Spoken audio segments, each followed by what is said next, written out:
একজন নারীর স্বামী কোথায় নাই? তার কাছে নাই।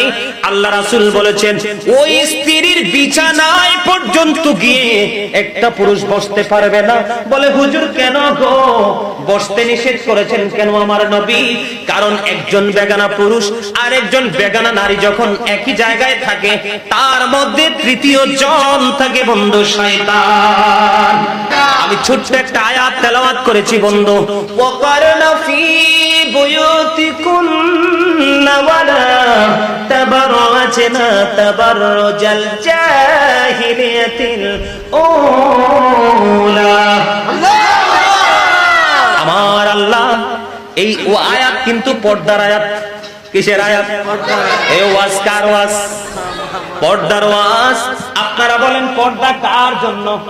নারী পুরুষ উভয়ের জন্য। ও মা গো, শব্দি চালা, একদম চমৎকার কথা বলেছে। আজীবন শুধু নারীর পর্দার ওয়াজ শুনেছে, আজকে আমি উভয়ের পর্দার ওয়াজ করব, তবে টপিক আকারে লম্বা করে নয়, কারণ এই দিকে আমার অনেক সময় পার হয়ে গেছে। শুনবেন?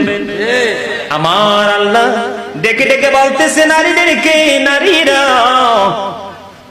তোমরা তোমাদের ঘরের মধ্যে অবস্থান করো। কি করো? তোমরা ঘরে অবস্থান করো। ওই জাহিলি যুগের নারীদের মতো তোমরা কি করো না, তোমরা নিজেদের রূপ বের হয়ে অন্য কোন পুরুষকে তোমরা দেখাইও না। জোরে জোরে বলেন না আল্লাহু আকবার।